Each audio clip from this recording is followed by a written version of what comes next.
পড়ে শোনাচ্ছিলাম আগাথা ক্রিস্টির আরেকটি রহস্য উপন্যাস the mirrors cracked from side to side. এটির বাংলা শিরোনাম ভাঙা এ কোণ থেকে সে কোণ, পড়ে আয়না কথা শোন। এটি ভাষান্তর করেছেন নীলাঞ্জন চট্টোপাধ্যায়। আজ পড়ছি উপন্যাসটির চতুর্থ এবং শেষ পর্ব।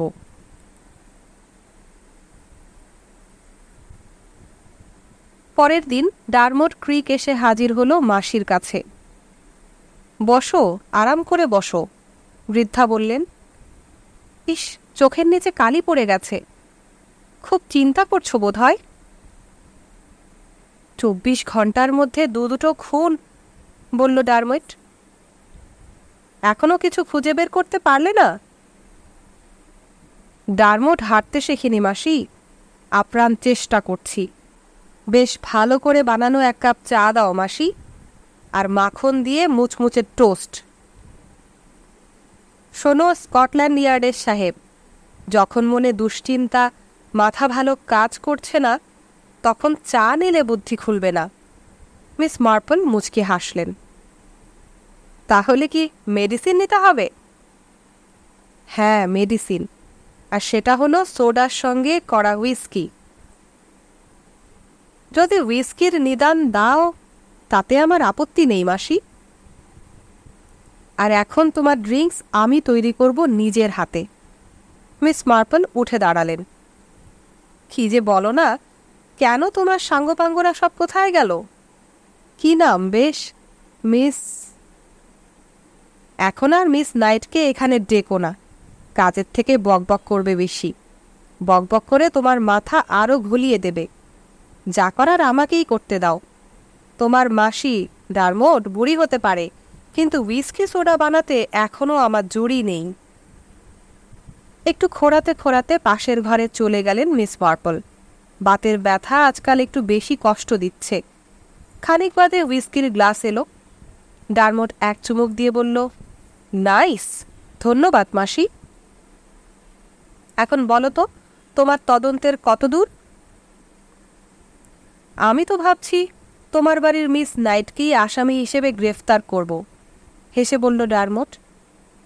কেন? এত লোক থাকতে মিস নাইট কেন?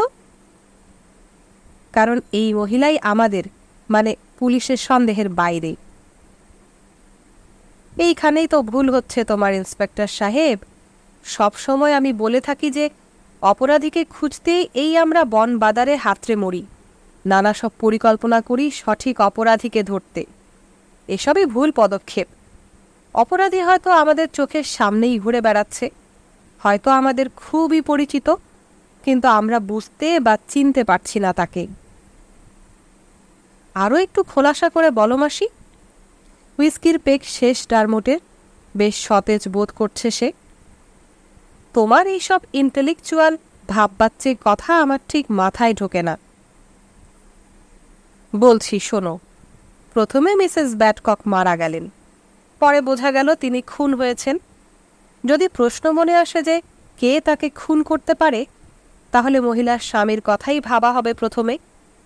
তারপর মনে হলো যে খুনের লক্ষ্য মিসেস ব্যাডকক ছিল না, ছিল আসলে মেরিনা গ্রে। তখন আবার নতুন করে ভাবা শুরু হলো, তাহলে কি মেরিনার স্বামী? কিন্তু আমার সঙ্গে তুমিও বোধহয় একমত হবে যে জেসন রুট তার স্ত্রীর প্রতি যথেষ্ট যত্ন নিয়ে থাকেন। তারপর আবার একটা খুন, এল্লা জিয়েলিনস্কি। তাকে কে খুন করতে পারে? খুনের মোটিভটাই বা কি? তারপর ইটালিয়ান বাটলার গিউসেপ্পি, তার খুনটা তো আরও জটিল সমস্যা সৃষ্টি করল। বাটলার কেন খুন হলো? তাহলে তোমাকে তার আনুষঙ্গিক কাজকর্মগুলোও ভাবতে হবে। যেদিন রাতে সে মারা যায়, শুনেছি সেদিন সকালে সে নাকি লন্ডনে গিয়েছিল। তোমরা কি খবর নিয়েছ কি কারণে সে লন্ডনে হঠাৎ চলে গেল? কিছুটা খবর পেয়েছি। কিরকম? সেদিন সকাল 11:30টায় সে লন্ডনে পৌঁছয়, বলল ডারমোট। কিন্তু সেখানে গিয়ে সে কি করেছে কেউ জানে না। মানে সকাল থেকে বেলা 1:30টা পর্যন্ত, বেলা 2:15 নাগাদ সে তার ব্যাংকে যায়, ক্যাশে 500 পাউন্ড নিজের অ্যাকাউন্টে জমা করে। এছাড়া আর তেমন কিছু করেনি। সে নাকি এল্লাকে বলে গিয়েছিল যে তার বাড়িতে কিছু সমস্যা আছে। আমরা খবর নিয়ে দেখেছি বাড়িতে সে বেশিক্ষণ ছিল না। বিকেলের দিকে বাড়িতে গিয়ে কিছুক্ষণ পর বেরিয়ে আসে, একটা পানশালায় ঢুকে অনেকক্ষণ কাটায়, তারপর সন্ধে নাগাদ এখানে ফেরার ট্রেন ধরে। মিস মার্পল চিন্তিতভাবে বিড়বিড় করছিলেন। 500 পাউন্ড, বেশ মোটা টাকা, তাই না? হয়তো আরো বড় টাকার প্রথম কিস্তি, তাই না? সেরকমই মনে হচ্ছে, বলল ডারমট। আর কি মনে হচ্ছে? তুমি আমাকে মেরিনার ছেলে মেয়েদের ব্যাপারে খোঁজ নিতে বলেছিলে মাসি। বলেছিলাম। মার্গারেট বেন্সে একজন প্রফেশনাল ফটোগ্রাফার। সে মেরিনার বাড়ির সেদিনকার অনুষ্ঠানে ফটোগ্রাফার হিসেবে এন্ট্রি ম্যানেজ করেছিল। যা কিছু ফটো সেই তুলেছে। এই মিস বেন্সে হলো মেরিনার দত্তক নেওয়া মেয়ে। তাই নাকি? Very good. আর আরও 2জন ছেলে, তাদেরও দত্তক নিয়েছিল মেরিনা আমেরিকায়। কিন্তু মেরিনা যখন বুঝল যে সে নিজেই গর্ভবতী, তখন থেকে দত্তক ছেলে মেয়েদের আর তেমন পাত্তা দেয়নি। বড়লোকদের ক্ষেত্রে এরকমই ঘটে। তারপর তারপর আর কি? মেরিনা এমন বাচ্চার জন্ম দিল যে মানসিক ভারসাম্যহীন। সেই দুঃখে সে দত্তক ছেলে মেয়েদেরও কোনো খবর রাখল না। তারা যে যার মতো ছন্নছাড়া হয়ে গেল। আচ্ছা ডারমট, তোমাকে একটা কথা জিজ্ঞেস করি, ভেবে উত্তর দাও। বলো মাসি। তোমার ছেলেবেলার কথা চিন্তা করে বলো তো। এমন কোনো ঘটনার কথা কি তোমার মনে পড়ে? এমন কোনো ঘটনা যা তোমাকে খুব কষ্ট দিয়েছিল, খুব দুঃখ দিয়েছিল তোমাকে? কাউকে বলতে পারোনি সেই কষ্ট বা দুঃখের কথা, কিন্তু কোনো কারণ ঘটলে আজও সেই দুঃখ তোমার চোখে জল এনে দেয়। শৈশবের এই আঘাত নিয়ে একটা খুব ভালো বই আছে, বুঝলে? রিচার্ড হিউজেসের লেখা। খুব ব্রিলিয়ান্ট লেখক উনি। বইটার নাম আমি ভুলে গেছি, কিন্তু গল্পটা মনে আছে। কয়েকজন বাচ্চা ছেলেমেয়ের গল্প, যারা হ্যারিকেন মানে প্রবল ঝড়কে দেখেছিল। হ্যাঁ হ্যাঁ, বইটার নাম মনে পড়েছে, দ্য হ্যারিকেন ইন জামাইকা। বাইরে প্রবল ঝড় বইছে আর বাচ্চাগুলো ঘরের ভেতর বসে ভয়ে কাঁপছে। সেই মুহূর্তে তারা দেখেছিল তাদের পোষা বেড়াল সারা বাড়িতে পাগলের মতো ছুটে বেড়াচ্ছে। পাগলের মতো একবার এ ঘরে যাচ্ছে, একবার ও ঘরে, একবার খাটের তলায়, একবার সিঁড়ির কোণে। শুধু সেই দৃশ্যটা, বেড়ালটার সেই ভয়, সেই উত্তেজনা, সেই আতঙ্ক ছেলেমেয়েগুলো কোনোদিন ভুলতে পারেনি। ঝড়ের কথা তারা ভুলে গিয়েছিল, কিন্তু আতঙ্কগ্রস্ত সেই বেড়ালটার কথা তারা কোনোদিন ভোলেনি। আমারও ছেলেবেলায় এরকম একটা ভয়ঙ্কর স্মৃতি আছে, বলল ডারমট। আছে? কিরকম শুনি একবার। যেদিন আমার মা মারা গিয়েছিলেন। আমার বয়স বোধহয় 5 বছর ছিল, কিংবা 6 বছর। নার্সারি ঘরে বসে আমার গভর্নেস আমাকে জ্যাম রোল পুডিং খাওয়াচ্ছিল। হঠাৎ একজন কাজের লোক এসে জানালো, ও কি ভয়ঙ্কর, আমার মা গাড়ি নিয়ে বেরিয়েছিলেন, রাস্তায় দুর্ঘটনায় তিনি মারা গেছেন। সেই দিন থেকে আজও এত বয়স পর্যন্ত যখনই মায়ের মৃত্যুর কথা মনে পড়ে, আমি কি দেখি জানো? কি? আমার সামনে একটা প্লেট, তাতে জ্যাম রোল পুডিং, আর আমি ভয়ের চোখে তাকিয়ে আছি প্লেটের দিকে।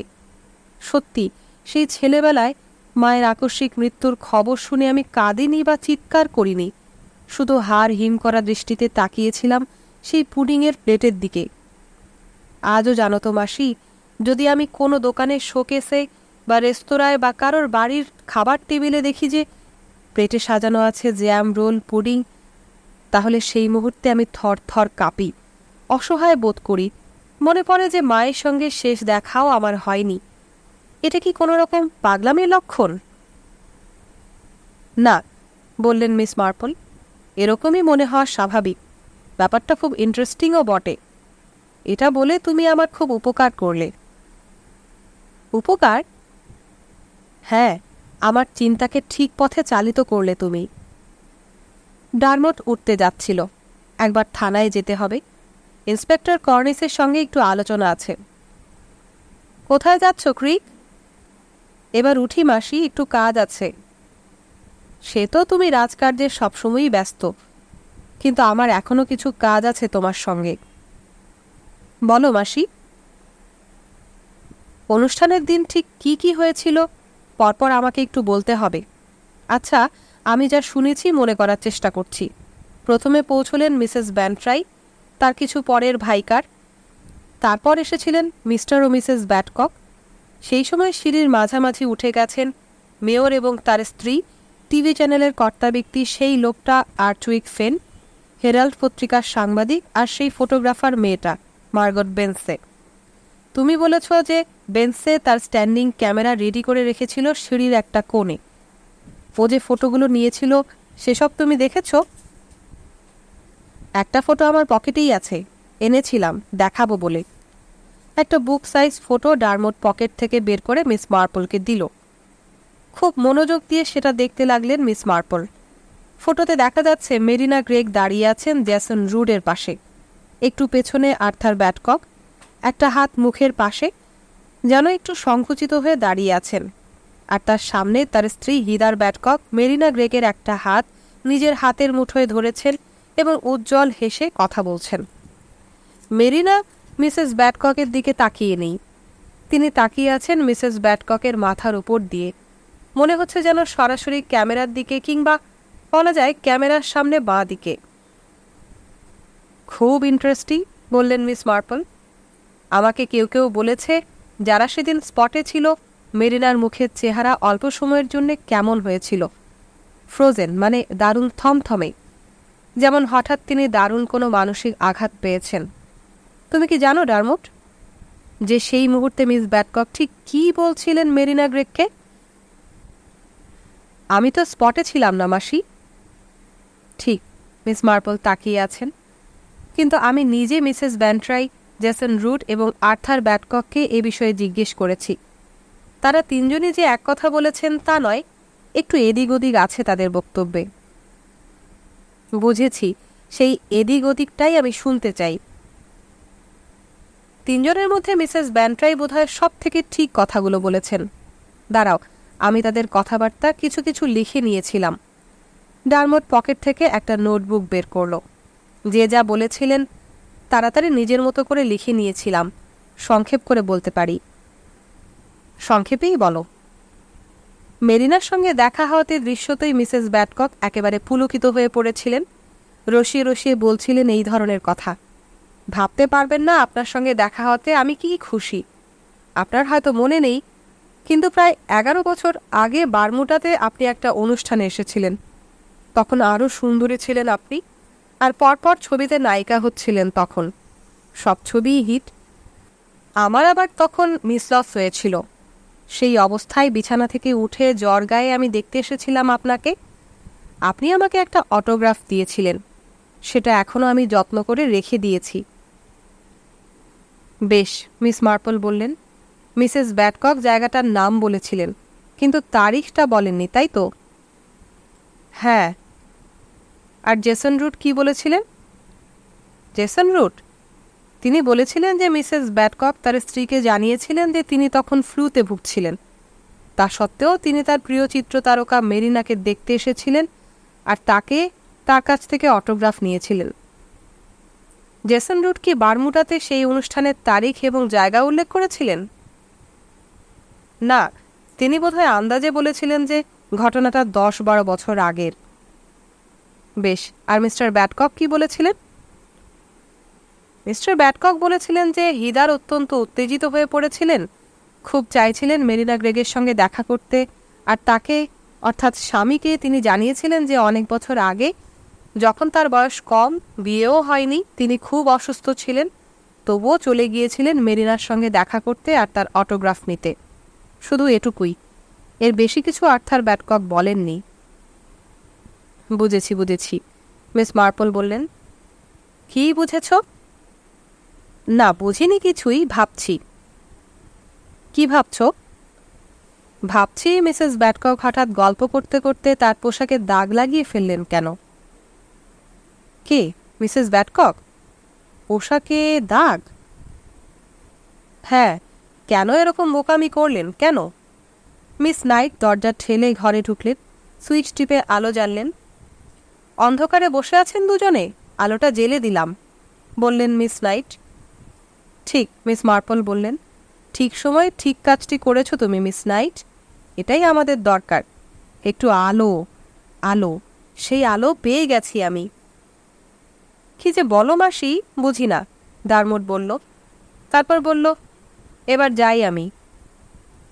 এসো, আবার তোমাকে আসতেই হবে আমার কাছে। বলছো? বলছি। মিস নাইট দুজনের কথার মধ্যে আগ বাড়িয়ে বলল, আর একটা খবর শুনেছেন ম্যাডাম? কি? ওয়াশিংটন হলের খবর। এখন যা খবর আসবে সব ওখানকারই, মিস মার্পল বললেন বিড়বিড় করে। সেই মেয়েটা হঠাৎ নিখোঁজ হয়ে গেছে, মিস নাইট বলল। কোন মেয়েটা? জানতে চাইল ডারমট। সেই মেয়েটা যে মেরিনা গ্রেগের স্টুডিওতে পোশাক বানাবার কাজ করত। কি যেন নাম মেয়েটার? Gladys Gladys Dixon. হ্যাঁ, এই নাম। গ্ল্যাডিস? সে তো এখন বোর্নমাউথ চলে গেছে, বললেন মিস মার্পল। তুমি কিভাবে জানলে মাসি? ডারমট জিজ্ঞেস করল। ও আমাকে চেনে, আমার কাছে এসেছিল। গ্ল্যাডিস ডিকসন তোমার কাছে মাসি? হ্যাঁ। কিন্তু কেন এসেছিল? ও বাঁচতে চেয়েছিল, তাই আমি ওকে বলেছিলাম যে বাঁচতে হলে বোর্নমাউথ চলে যাও কয়েকদিনের ছুটি নিয়ে। এটা যদি না করতাম তাহলে ওরও অবস্থা হতো এল্লা জিয়েলেনস্কির মতো বা গিউসেপ্পির মতো। তাই? ঠিক তাই। মিস মার্পল মিটপিট করে হাসছিলেন আর পিটপিট করে তাকাচ্ছিলেন। আজ মিস নাইট ছুটিতে। চেরি নিয়ে এসেছে প্রাতরাশের ট্রেটা সে নামালো বিছানার পাশের টেবিলে। মিস মার্পল ঘুম থেকে অনেকক্ষণ উঠেছেন, কিন্তু তবুও যেন কি চিন্তা করছেন। সাত সকালে কি এত চিন্তা ম্যাডাম? ভাবছি তোর একটা নতুন স্কার্ট দরকার। Skirt madam? নীল রং? হ্যাঁ, নীল রং। চুল কেটেছিস ছোট ছোট করে, তার সঙ্গে নতুন নীল স্কার্ট, একেবারে পরীর মতো দেখাবে। মিস মার্পল হাসলেন। স্কার্ট কিনবো ম্যাডাম? পয়সা কোথায়? এ মাসের মাইনে সবটা মাকে দিয়েছি। মা বলল সংসারে নাকি খুব দরকার।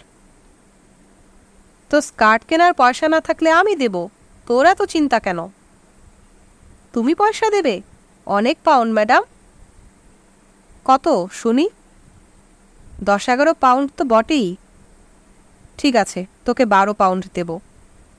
ওহ ম্যাডাম, তুমি কি ভালো। খারাপ লোকেদের জন্যে খারাপ। মিস মার্পল চোখ পিট করলেন। প্রাতরাশটা খেয়ে নাও। খাবো এখন, তুই যা, কিচেনে অন্য কাজ আছে। মিস নাইট তো আজ আসবে না। হ্যাঁ যাচ্ছি। চেরি চলে গেল। মিস মার্পল প্রাতরাশ সারলেন। সেদ্ধ ডিম, রুটি, মাখন, আপেল। তারপর একবার বেরিয়ে মুখ ধুয়ে এলেন। এবার বিছানায় টেলিফোনটা তুলে নিলেন কোলে। রিসিভার তুলে ডায়াল করতে লাগলেন। এ প্রান্ত থেকে, হ্যালো ডক্টর হেডক বলছি। Jane Marple. কি চাই ম্যাডাম? Medical advice? না, বললেন মিস মার্পল। আপনার সঙ্গে কথা বলতে চাই, আর্জেন্ট। বাড়িতে যাব? খুব ভালো হয় যদি আসেন। ডক্টর হেডক এসে দেখলেন মিস মার্পল তার জন্যেই অপেক্ষা করছেন। আপনাকে দেখে মনে হচ্ছে সুন্দর স্বাস্থ্যের প্রতিচ্ছবি। সে কারণেই আপনাকে আসতে বললাম, যাতে আপনি বলেন যে আমি খুবই ভালো আছি। আপনাকে খুবই ফিট লাগছে, সুতরাং এখন আপনার ব্লাড প্রেশার চেক করে নাড়ি দেখে জিভ দেখে আর লাভ কি? তার থেকে আমি বরং একটু ডাক্তারি করতে চাই। আমাদের অঞ্চলে এখন রোগবালাই খুব হচ্ছে। 8 থেকে 10 জন রুগী আছে জার্মান মিসলসের, 1 ডজন পেশেন্ট ভুগছে হুফিং কাফে, আর একজনের টাইফয়েড। ডক্টর হেডক দ্রুত চলে গেলেন, কিন্তু মিস মার্পল কপাল কুঁচকে ভেবে চলেছেন। কি বললেন ডাক্তার? জার্মান মিসলস মানে হামজ্বর, হুপিং কাফ, টাইফয়েড? ফোনটা আবার টেনে নিলেন মিস মার্পল। মিসেস ব্যান্ট্রাইকে ধরলেন। ডলি, বলো। আমি তোমাকে কয়েকটা প্রশ্ন করতে চাই, মন দিয়ে শোনো। অনুষ্ঠানের দিন তুমি তো মেরিনা গ্রেগ আর মিসেস ব্যাডককের কাছাকাছি দাঁড়িয়েছিলে। হ্যাঁ ছিলাম। মিসেস ব্যাডকক হাউ হাউ করে মেরিনাকে কি বলছিলেন? যে তার চিকেন পক্স হওয়া সত্ত্বেও তিনি অসুস্থ অবস্থাতে মেরিনা গ্রেগকে দেখতে গিয়েছিলেন, তার অটোগ্রাফও নিয়েছিলেন। এরকমই কিছু একটা বলছিলেন। চিকেন পক্স ওরকমই একটা রোগ। মিসেস অলকক আমার সঙ্গে বকবক করছিলেন, সেজন্য আমি ভালোভাবে শুনিনি। তুমি শিওর যে উনি মিসেস ব্যাডকক হুপিং কাফ বলেননি? Whooping calf? মিসেস ব্যান্ট্রাই বোধহয় এবার একটু ভাবলেন। অবশ্যই না, হুপিং কাফ রোগটার কথা মিসেস ব্যাডকক উচ্চারণই করেননি। তাহলে কি রোগের কথা বলেছিলেন? অন্য একটা কিছু, মনে পড়ছে না। হোপলেস। মিস মার্পল রিসিভার নামিয়ে রাখলেন। চেরি এসে চায়ের সরঞ্জাম নিয়ে গেল। মিস মার্পলের দিকে তাকিয়ে তার কথা বলতে ভয় হলো। বুড়িমা একমনে কি যেন ভাবছেন। ভাবল চেরি যে নীল স্কার্ট কেনার কথাটা একবার তোলে, কিন্তু সাহস হলো না। বুড়ি যদি খ্যাক খ্যাক করে ওঠে। তবে ওর মনটা ভালো, একবার বলেছেন যখন স্কার্ট কেনার 12 পাউন্ড ঠিক দেবেন। চেরি বেরিয়ে যাবার পর মিস মার্পল ভাবলেন ফোন করবেন ভাইকারকে, কিন্তু ওকে ফোন করাটা কি ঠিক হবে? মেয়রের মতো উনিও ভিআইপি তো বটেই, চার্চের প্রধান যাজকের সহায়ক, কত কি কাজ থাকতে পারে ভদ্রলোকের। তবুও যে প্রশ্নটা মনে ঘুরঘুর করছে, সেটা সঠিক উত্তর না পাওয়া পর্যন্ত তো অস্বস্তি যাবে না। কাল বিলম্ব না করে মিস মার্পল টেলিফোনের রিসিভার তুলে নিয়ে ডায়াল করতে লাগলেন। Hello, good afternoon vicar, Miss Marple কথা বলছি। হ্যাঁ হ্যাঁ মিস মার্পল, কি করতে পারি আপনার জন্যে? একটা ছোট ব্যাপারে যদি একটু সাহায্য করেন স্যার। বলুন বলুন। সেই অনুষ্ঠানের দিনের কথা একটু ভাবুন। মিসেস ব্যাডকক মারা গেলেন। হ্যাঁ, পুর মিসেস ব্যাডকক। মিসেস ব্যাডকক যখন মেরিনা গ্রেগের সঙ্গে কথা বলছিলেন, তখন কি আপনি কাছাকাছি ছিলেন স্যার? হ্যাঁ, খুব কাছাকাছি ছিলাম। ইনফ্যাক্ট মিসেস ব্যাডকক কী বলছিলেন শুনেও ছিলাম। মিসেস ব্যাডকক বোধহয় মেরিনা গ্রেগকে বলছিলেন যে অনেক বছর আগে তিনি কি একটা রোগে ভুগছিলেন, কিন্তু তা সত্ত্বেও তিনি মেরিনা গ্রেগকে দেখতে ছুটে এসেছিলেন। হ্যাঁ, তাই বলছিলেন। আপনার কি মনে আছে মিসেস ব্যাডকক যে রোগে ভুগছিলেন সেই রোগটার নাম বলেছিলেন কি না? রোগের নাম একটু ভাবতে দিন। হ্যাঁ, মনে পড়েছে। কি রোগ? মিসলস, জার্মান মিসলস, যাকে হামজ্বর বলে আর কি। এমন কিছু সিরিয়াস রোগ নয়। আমার ভাগ্নি ক্যারোলিনেরও। ধন্যবাদ স্যার, অনেক ধন্যবাদ। মিস মার্পল লাইন কেটে দিলেন। ভাইকারের বকবকানি শোনার সময় এখন তার নেই। চেরি, চেরি, মিস মার্পল ডাকলেন। চেরি ছুটে এলো। একটা ট্যাক্সি ডাকতো, বের হব। মাথার ওপর হ্যাট চাপালেন মিস মার্পল, গায়ে দিলেন গরম কোট, তারপর অপেক্ষায় থাকা ট্যাক্সির কাছে গেলেন। চালক তার খুবই চেনা, রবার্টস। কোথাও যেতে হলে এই ট্যাক্সিতেই যান miss Marple. Good morning Roberts, বললেন তিনি। গুড মর্নিং মিস মার্পল, কোথায় যাবেন? ওয়াশিংটন হল প্লিজ। ওহ, ওয়াশিংটন হল? সেখানে তো প্রত্যেক দিনই কিছু না কিছু ঘটছে, চালক মন্তব্য করল। সেদিকে কান দিলেন না। তিনি ভাবছিলেন বের হবার সময় ভুল করেননি তো? না, ভুল করেননি। ডারমটকে তিনি বলেছেন যে ইন্সপেক্টর কর্নিসকে নিয়ে ওয়াশিংটন হলে চলে আসতে। ডারমট বেশ অবাক হয়েছে, জিজ্ঞেস করেছে যে ওয়াশিংটন হলে মাসি হঠাৎ যাচ্ছেন কেন। তাতে মাসি বলেছেন যে ওখানে গেলেই বোঝা যাবে। তবে জায়গাটা খুব বিপজ্জনক। মাসি যদি কোনো বিপদে পড়ে তাহলে রক্ষা করার দায়িত্ব ডারমটের। ডারমট ফোনের মধ্যে এসে বলেছে সে ব্যাপারে মাসি নিশ্চিন্ত থাকতে পারেন। ওয়াশিংটন হলে পৌঁছে মিস মার্পল দেখলেন একজন নিরাপত্তা রক্ষী এগিয়ে এলো।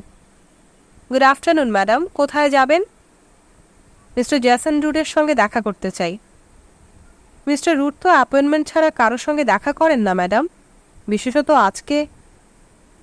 অ্যাপয়েন্টমেন্ট আমার নেই, বললেন মিস মার্পল কঠিন স্বরে, কিন্তু আমি অপেক্ষা করব।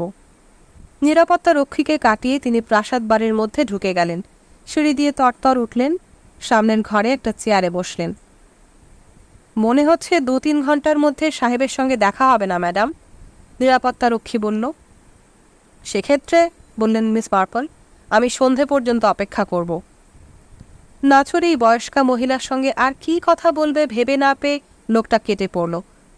কিছুক্ষণ বাদে একজন সুপ্রতিভ যুবকের আবির্ভাব। Good afternoon madam. Good afternoon mister Hailey Preston. কোনো দরকার আছে ম্যাডাম? আছে তো, মিস্টার রুডের সঙ্গে দেখা করতে চাই। এখন মিস্টার রুড স্টুডিওর কাজে খুব ব্যস্ত, তাকে ডিস্টার্ব করা যাবে না। আমি জানি উনি ব্যস্ত থাকবেন, কিন্তু আমি অপেক্ষা করব, দেখা না করে যাব না। আমি একটা অনুরোধ করি ম্যাডাম, আপনি যা বলতে চান আমাকে বলুন। আমি মিস্টার রুডের সেক্রেটারি, তার সঙ্গে কথা বলতে হলে আগে আমার সঙ্গে কথা বলতে হবে। মিস্টার রুড ছাড়া কারোর সঙ্গে আমি কথা বলবো না। যতক্ষণ না মিস্টার রুডের সঙ্গে দেখা হবে আমি এখানেই বসে থাকব। সেগুন কাঠের পালিশ করা চেয়ারে আরও ভালোভাবে বসলেন মিস মার্পল। হেইলি প্রেস্টন অস্বস্তির সঙ্গে কিছুক্ষণ দাঁড়িয়ে রইল, তারপর দোতলায় চলে গেল। খানিক বাদে হেইলি প্রেস্টন আরেক ব্যক্তিকে নিয়ে এলো, বয়স্ক লম্বা চওড়া টুইডের স্যুট পরনে। ইনি ডক্টর গিলক্রিস্ট, মিস প্রেস্টন জানালো। ও, আপনি মিস মার্পল, বললেন ডক্টর গিলক্রিস্ট। খুব মনোযোগ দিয়ে তিনি মিস মার্পলকে দেখছিলেন। হেইলি প্রেস্টন সুযোগ বুঝে এবারও কেটে পড়ল। আমি আপনার কথা শুনেছি, বললেন ডক্টর হেডেকের কাছ থেকে। ডক্টর হেডেক আমার খুব পুরনো বন্ধু। হ্যাঁ হ্যাঁ, বুঝেছি। আপনি মিস্টার জ্যাসন রুডের সঙ্গে দেখা করতে চান? কেন? আমার খুবই দরকার তার সঙ্গে কথা বলার। আপনি এখানে বসে থাকবেন যতক্ষণ না দেখা হয়? ঠিক। তাহলে আমি আপনাকে সত্যি কথাটা বলছি, কেন মিস্টার রুডের সঙ্গে দেখা হবে না। গত রাতে ওর স্ত্রী ঘুমের মধ্যে মারা গেছেন। মারা গেছেন? চমকে উঠলেন মিস মার্পল। কিভাবে? প্রায় 40টা ঘুমের বড়ি তার খাবার জলে মেশানো ছিল। মৃত্যুটাকে আপনি কি মনে করেন, দুর্ঘটনা? আমার তো তাই মত, বললেন গিলক্রিস্ট। কিন্তু এটা তো আত্মহত্যাও হতে পারে। হতে পারে, কিন্তু সেটা অসম্ভব। কেউ হয়তো তার জলে বড়িগুলো মিশিয়ে দিয়েছিল। গিলক্রিস্ট কাঁধ ঝাঁকালেন। সেটা প্রমাণ করা খুব কঠিন। আচ্ছা, মিস মার্পল বললেন, আমি দুঃখিত, কিন্তু মিস্টার রুডের সঙ্গে আমার দেখা হওয়া খুবই দরকার। গিলক্রিস্ট কঠোর চোখে মিস মার্পলের দিকে তাকালেন। এখানে অপেক্ষা করুন। গিলক্রিস্ট ঘরে ঢুকলে জ্যাসন রুড তাকালেন। কি ব্যাপার? একতলাতে এক বুড়ি এসে হাজির, ডাক্তার বললেন। বয়স বোধহয় 90 পেরিয়ে গেছে, দেখা করতে চায় তোমার সঙ্গে। অনেক বোঝালাম আজ দেখা হবে না। একেবারে নাছোড় বান্দা, বলছে অপেক্ষা করবে, তোমার সঙ্গে দেখা না করে যাবে না। দেখে মনে হলো দরকার হলে সারা রাতে অপেক্ষা করবে। ও বোধহয় গুরুতর কিছু কথা তোমাকে বলতে চায়। আমার মনে হয় একবার দেখা করাই উচিত। জ্যাসন রুডের মুখে গম্ভীর থমথমে ভাব। বুড়ি কি পাগল? সেরকম মনেই হলো না। বুঝতে পারছি না কেন আমার সঙ্গে। ঠিক আছে, এখানেই পাঠিয়ে দাও তাকে, কি আর বলবে। ঘাড় নেড়ে ডক্টর গিলক্রিস্ট বেরিয়ে গেলেন। হেইলি প্রেস্টনকে ডাকলেন। মিস্টার রুড এখন কয়েক মিনিটের জন্য আপনার সঙ্গে কথা বলতে পারবেন, প্রেস্টন জানালো মিস মার্পলকে। ধন্যবাদ। মিস মার্পল উঠে দাঁড়ালেন। আপনি কি অনেকদিন মিস্টার রুডের সঙ্গে কাজ করছেন? কেন? মিস্টার রুডের সঙ্গে আমি বছর আড়াই কাজ করছি। আচ্ছা। মিস মার্পল যুবকের দিকে তাকালেন চিন্তিতভাবে, তারপর বললেন, আপনাকে দেখে আমার একজনের কথা মনে পড়ে যাচ্ছে। তার নাম জেরাল্ড ফ্রেঞ্চ। তাই নাকি? জেরাল্ড ফ্রেঞ্চ কি করতেন? এমন কিছু না, বললেন মিস মার্পল, কিন্তু সে খুব সুন্দর কথা বলতো। তারপর দীর্ঘ নিঃশ্বাস ছেড়ে বললেন, তার অতীত জীবন খুব দুর্ভাগ্যজনক। দুর্ভাগ্যজনক মানে? সেসব কথা বলার সময় এখন নেই। ঠিক আছে, ধন্যবাদ। মিস মার্পলকে ঘরে ঢুকতে দেখে জ্যাসন রুড চেয়ার থেকে উঠে দাঁড়ালেন। আপনি আমার সঙ্গে দেখা করতে এসেছেন? কি করতে পারি আপনার জন্যে? আপনার স্ত্রী আর নেই? আমি খুব খুব দুঃখিত, বললেন মিস মার্পল। বুঝতে পারছি আপনার মনের যা অবস্থা, এ সময় আপনাকে বিরক্ত করা ঠিক না, কিন্তু আপনাকে আমার কিছু বলার আছে। সেটা না বললে আবার একজন নির্দোষ মানুষ শাস্তি পাবে। একজন নির্দোষ মানুষ? ঠিক বুঝলাম না। আর্থার ব্যাডকক, বললেন মিস মার্পল। তিনি এখন পুলিশের হেফাজতে। তাকে জিজ্ঞাসাবাদ চলছে। তাকে জিজ্ঞাসাবাদ চলছে আমার স্ত্রীর মৃত্যু সম্পর্কে? কিন্তু এ তো অ্যাবসার্ড। তিনি আমার স্ত্রীকে ভালোভাবে চিনতেনই না। আমার মনে হয় তিনি চিনতেন। তার সঙ্গে একসময় মেরিনার বিয়ে হয়েছিল। আর্থার ব্যাডকক? কিন্তু তিনি তো হিদার ব্যাডককের স্বামী। আপনি? খুবই বিনীতভাবে বললেন জ্যাসন। কোনো ভুল করছেন না তো? তিনি দুজনেরই স্বামী ছিলেন, জানালেন মিস মার্পল। আপনার স্ত্রীর সঙ্গে ওর বিয়ে হয়েছিল যখন মেরিনার খুব কম বয়স। তখনও তিনি ফিল্মে অ্যাক্টিং করতে আসেননি। জেসন রুট মাথা নাড়ছিলেন। আমার স্ত্রীর প্রথম বিয়ে অন্য একজনের সঙ্গে, যার নাম অ্যালফ্রেড বিডল। তিনি ব্যবসা করতেন। মেরিনা ছিল বেশ রোমান্টিক ধরনের। ওদের মনের মিল ছিল না, ফলে ডিভোর্স হয়ে যায়। তারপরই অ্যালফ্রেড বিডল আইন মেনে নিজের নাম পরিবর্তন করে নেন, হয়ে যান আর্থার ব্যাডকক। আপনি যা বলছেন তা আমার কাছে বিশ্বাসযোগ্য নয়। আপনি নিশ্চিন্ত থাকতে পারেন, কাল্পনিক কিছু আমি বলছি না। আমি যা বলছি তা হলো সত্যি তথ্য। এসব কথা লোকের মুখে মুখে এই মফস্বলে সকলের কানেই পৌঁছেছে, শুধু আপনার এই প্রাসাদেই ঢোকেনি। ঠিক আছে, থাক ওসব পুরনো কথা। এখন বলুন তো, আর কি জানাতে চান আমাকে? আমি চাই সিঁড়ির ওপরে ঠিক সেই জায়গায় দাঁড়াতে যেখানে দাঁড়িয়ে অনুষ্ঠানের দিন আপনিও আপনার স্ত্রী অতিথিদের আপ্যায়ন জানাচ্ছিলেন। প্রস্তাবটা শুনে জ্যাসন চৌকিতে একবার তাকালেন বৃদ্ধার মুখের দিকে। তার এই নিদারুণ সময়ে উনি কীরকম রসিকতা করছেন কোনো। কিন্তু মিস মার্পলের মুখের ভাব গম্ভীর, থমথমে। বেশ, আপনি আসুন আমার সঙ্গে, আমি দেখিয়ে দিচ্ছি জায়গাটা। সিঁড়ির মাথায় এসে দাঁড়ালেন জ্যাসন। তাকে অনুসরণ করে মিস মার্পল। ব্যান্ট্রাইরা যখন এ বাড়িতে ছিল তার থেকে অনেক পরিবর্তন হয়েছে বাড়িটার, যে বললেন বৃদ্ধা। ব্যান্ট্রাইরা যখন ছিল তখন এসেছিলাম কয়েকবার এ বাড়িতে, জানালেন মিস মার্পল। হ্যাঁ, প্লিজ দেখান জায়গাটা। টেবিলগুলো বোধহয় এধারে ছিল, আর আপনি এবং আপনার স্ত্রী দাঁড়িয়েছিলেন। আমার স্ত্রী দাঁড়িয়েছিলেন এখানে। জ্যাসন দেখালেন জায়গাটা। আর লোকজন সিঁড়ি দিয়ে উঠে আসছিল। প্রথমে মেরিনা তাদের সঙ্গে হাত মেলাচ্ছিল, তারপর তারা কথা বলছিল আমার সঙ্গে। মেরিনা এখানে দাঁড়িয়েছিলেন, বললেন মিস মার্পল। তিনি একটু সরে এলেন আর দাঁড়ালেন ঠিক সেই জায়গাতে যেখানে অভিনেত্রী দাঁড়িয়েছিলেন। কিছুক্ষণ দাঁড়িয়ে রইলেন সেখানে, কোনো দিকে নড়লেন না। জেসন রুট বৃদ্ধাকে লক্ষ্য করে যাচ্ছিলেন। তিনি রীতিমতো কিংকর্তব্য বিমূঢ়। কি করতে চাইছেন বৃদ্ধা ঠিক ধরতে পারছেন না। তিনি তার ডান হাত একটু উপরের দিকে তুললেন, যেন নাড়াচ্ছেন হাতটা। তারপর বৃদ্ধা এমনভাবে সিঁড়ির নিচের দিকে তাকালেন যেন লোকজন সিঁড়ি দিয়ে ওপরের দিকে উঠে আসছে, সেটা তিনি কল্পনায় দেখছেন। তারপর মিস মার্পল তাকালেন সোজা সামনের দিকে। সিঁড়ির কাছাকাছি উঁচু দেওয়ালে একটা বিশাল বড় পেইন্টিং। আসল পেইন্টিং না, তার হুবহু কপি। মধ্যযুগের কোনো ইটালিয়ান চিত্রকরের আঁকা ছবির কপি।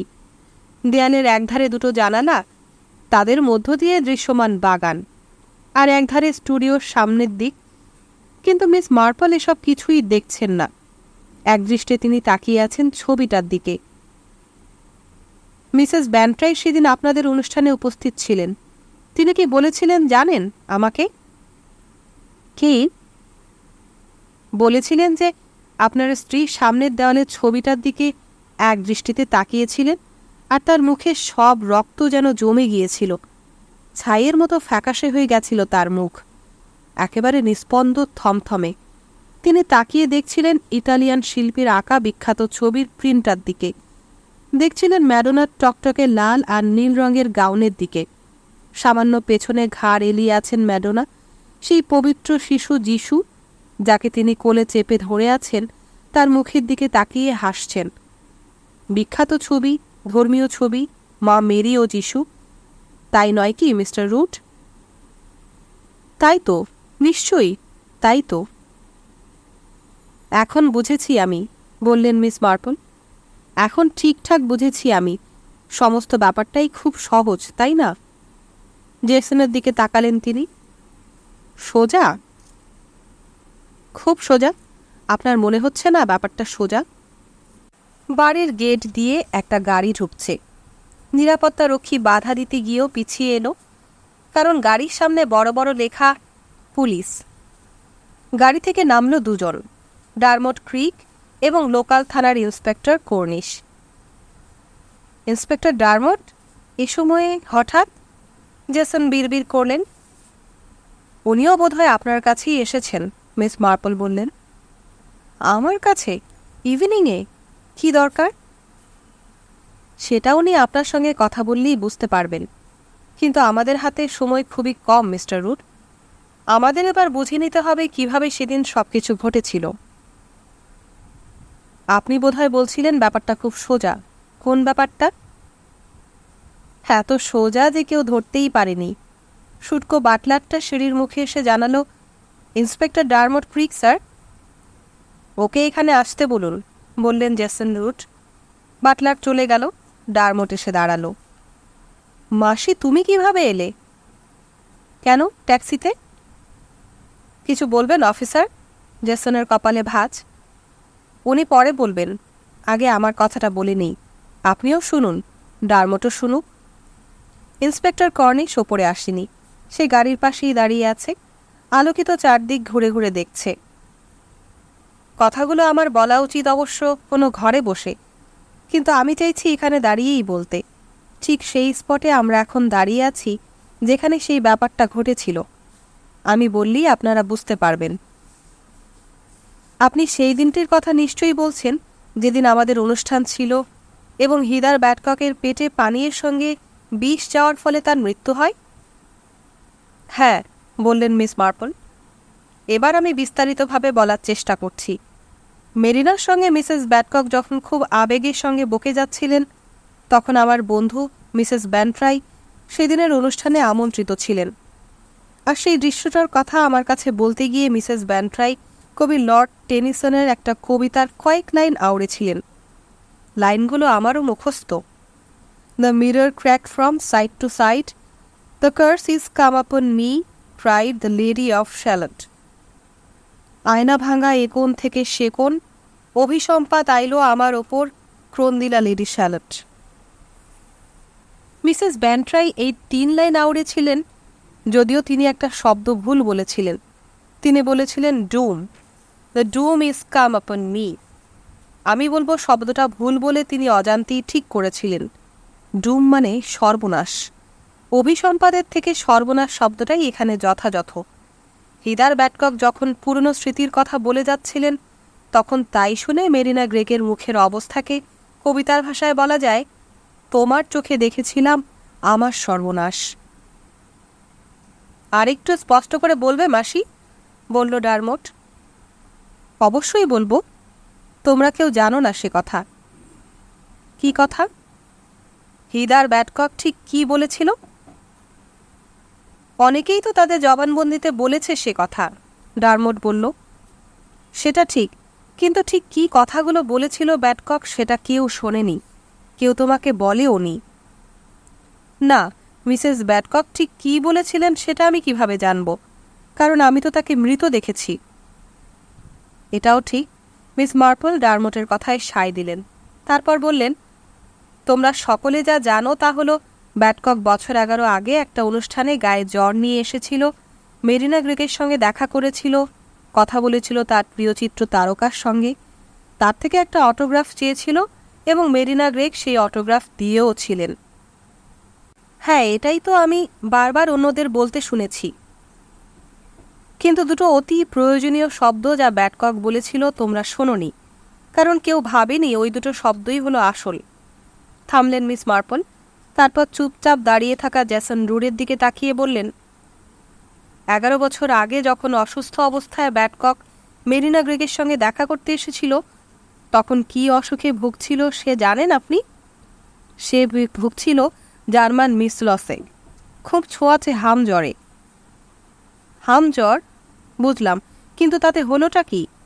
জানতে চাইল ডারমট।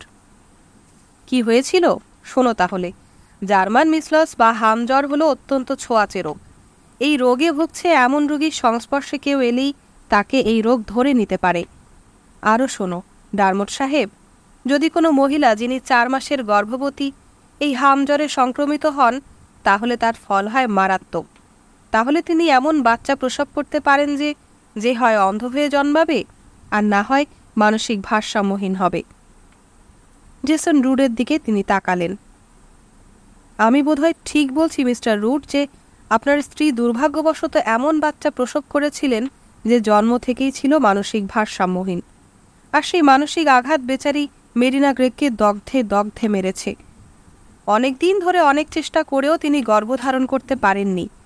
শেষমেশ যখন তার গর্ভে বাচ্চা এলো, সে জন্মালো অত বড় খুঁত নিয়ে। এটাই ছিল তার জীবনের ট্র্যাজেডি। এই ট্র্যাজেডির মারাত্মক দুঃখ তিনি কোনোদিন ভুলতে পারেননি। এই দুঃখ মনের মধ্যে চেপে রেখে তিনি নিজেও মানসিক রোগী হয়ে পড়েছিলেন। কি মিস্টার জেসন, আমি কি ঠিক বলছি? এটা খুবই সত্যি কথা, বললেন জেসন। গর্ভবতী অবস্থার প্রথম দিকে মেরিনা ভুগছিলেন জার্মান মিসলসে। ডাক্তার তাকেও বলেছিলেন তিনি যে অ্যাবনর্মাল বাচ্চার জন্ম দিয়েছিল তার কারণ হলো গর্ভবতী অবস্থায় তার সেই রোগ।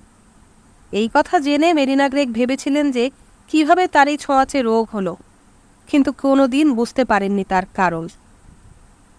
একেবারে ঠিক, বললেন মিস মার্পল। কোনো দিনই বুঝতে পারেননি কিভাবে তিনি সংক্রামিত হয়েছিলেন এই রোগে। একমাত্র কয়েকদিন আগে অনুষ্ঠানের দিন সন্ধ্যাবেলা যখন মিসেস হিদার ব্যাডকক নামে এক অচেনা মহিলা তার সঙ্গে সিঁড়ির ঠিক এইখানে দেখা করলেন এবং আবেগের সঙ্গে জানালেন যে তিনি হামঝড়ে ভুগছিলেন, তা সত্ত্বেও তার প্রিয় চিত্র তারকাকে একটিবার দর্শনের জন্য তিনি বছর 11 আগে বারমুডায় এক অনুষ্ঠানে এসেছিলেন, মেরিনা গ্রেগের সঙ্গে করমর্দন করেছিলেন এবং তার অটোগ্রাফও নিয়েছিলেন। মিস মার্পল থামলেন, একবার জেসনের ইস্পাত কঠিন মুখের দিকে এবং আর একবার ডারমোটের হতবিহ্বল মুখের দিকে তাকালেন। আবার বলতে শুরু করলেন, সুতরাং মিসেস ব্যাডকককে মরতে হলো অতীতের একটা ছোট্ট ঘটনা ফলাও করে বলতে গিয়ে এমন একজনের কাছে যিনি এক মুহূর্তে বুঝে ফেলেছিলেন তার জীবনের চরমতম ট্র্যাজেডির কারণ। এতদিন যে কাল্পনিক শত্রুকে খুঁজছিলেন মেরিনা গ্রেগ, সেই চরমতম শত্রু যে ভুগছিল সংক্রামক হামজ্বরে এবং নিজের অজান্তে সেই মারাত্মক রোগ ছড়িয়ে দিয়েছিল অভিনেত্রীর শরীরে, যার ফলে তিনি প্রসব করেছিলেন মানসিক ভারসাম্যহীন সন্তান, তাকে আচম্বিতে মুখোমুখি পেয়ে নিজেকে আর সংযত করতে পারেননি মেরিনা। মিসেস ব্যাডকককে তিনি শাস্তি দিতে চেয়েছিলেন, প্রাণে মারতে চেয়েছিলেন তাকে। প্রতিহিংসা চরিতার্থ করার সুযোগ না চাইতেই এসে গিয়েছিল হাতে, এবং সেই ভিড়ের মধ্যে সুযোগও পেয়ে গিয়েছিলেন মেরিনা। কিভাবে মেরিনা সেই ভয়ানক কাজটা করেছিলেন সেটা একটু বলো প্লিজ, ডারমোট অনুরোধ করল। বলছি, মেরিনার মানসিক পীড়া ছিল। নিজের জীবনের ট্র্যাজেডির কথা ভেবে ভেবে তিনি সবসময় বিষণ্ণ থাকতেন। রাতে প্রায়ই অনিদ্রায় কাটাতে হতো তাকে। মিস্টার রুডের থেকে এসব আর কে ভালো জানবে? মিস্টার জেসন রুড ঘাড় নাড়লেন। বোঝা গেল তিনি মিস মার্পলের বক্তব্যকে সমর্থন করলেন। এই অনিদ্রার কারণেই মেরিনাকে কড়া ডোজের ঘুমের পিল খেতে হতো, যার চলতি নাম হলো ক্যালমো। এই বড়ি তার কাছে সবসময়ই থাকত। ঘুমের এই ওষুধটি কিন্তু বড়ই মারাত্মক। ওভারডোজ হলে এই ওষুধ মুহূর্তের মধ্যেই মৃত্যু ঘটাতে পারে। মিসেস গ্রেগ এটা ভালোই জানতেন, আর সেই দিনও তার গাউনের ভিতরের পকেটে সম্ভবত একটা পুরো শিশি ক্যালমো ছিল। মিসেস ব্যাডকককে তিনি নিজের হাতে মদ, সম্ভবত ভদকা সার্ভ করেন, এবং পেগে ভদকা ঢালার সময় তিনি প্রায় গোটা শিশি ক্যালমো তাতে মিশিয়ে দেন। শিশি ভর্তি ঘুমের ওষুধ মদে ঢালার মুহূর্তেই নিশ্চিত মিস জেলেনস্কি আর ইটালিয়ান বাটলার গিউসেপ্পি তাদের মালকিনের কুকীর্তি দেখে ফেলে। মিসেস ব্যাডকক তো সেদিন ঘটনাস্থলেই মারা যান, কিন্তু তাতেও তার দুর্দশা কাটে না। জেলেনস্কি এবং গিউসেপ্পি দুজনেই তাকে শোষণ করতে থাকে, অর্থাৎ ব্ল্যাকমেইল শুরু করে। তখন ওই দুজনকেও মরতে হয়। অবশ্য সেই দুটো মৃত্যুর জন্য দায়ী সরাসরি মেরিনা নন, তার স্বামী জেসন রুট। কি তাই তো মিস্টার রুট? ঠিক সেই মুহূর্তে জেসন রুট মুখে কিছু না বলে হিংস্র নেকড়ের মতো ঝাঁপিয়ে পড়ল মিস মার্পলের ওপর। তার গলা টিপে ধরে হিসিসে গলায় বলে, সবই যখন জেনেছিস বুড়ি, তখন তোকেও আর আমি বাঁচতে দেব না। মিস মার্পলের দম আটকে আসছিল। কিন্তু সে কয়েক মুহূর্তের জন্যে। ডারমোটের চাবুকের মতো ক্যারাটে লাথি জ্যাসনের কোমরে এসে লাগে। সেই অতর্কিত আঘাত সামলাতে পারেন না জেসন, মুখ থুবড়ে মাটিতে পড়ে যায়। ওহ মাই গড! লাফিয়ে সিঁড়ির মাথার চলে আসে কর্নিস। মাটিতে শুয়ে কাতরাতে থাকা জ্যাসনের রগে সে রিভলভার চেপে ধরে।